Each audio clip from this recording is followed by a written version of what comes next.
गर्भवती महिलेला मारलं. अहो ती इलाज करण्यासाठी गेली तर त्या प्रायव्हेट हॉस्पिटलने सांगितलं 10 लाख रुपये भरा तर तुम्हाला इलाज केला जाईल, आणि ती गर्भवती महिला तिथंच जीव सोडला तिने. आज ह्या प्रायव्हेट क्षेत्राने पैशाचा कहर केलाय, बाजार उठलाय. आणि शासन काय म्हणतं, लाडकी बहीण योजना म्हणायचं आणि केसाने गोड बोलून गळा कापायचा, आणि इकडं बहिणींना मारायचं.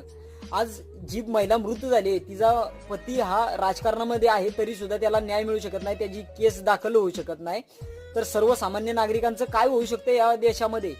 आज अनेक ठिकाणी डॉक्टरांवरती किंवा अनेक ठिकाणी घोळ कारभार होऊन त्यांच्यावरती मानसिक डिप्रेशन असून लोकांचे बळी जात आहेत, दवा गोळ्या चुकीच्या दिल्या जात आहेत, इंजेक्शन चुकीची दिली जात आहेत आणि माणसं मेली जात आहेत.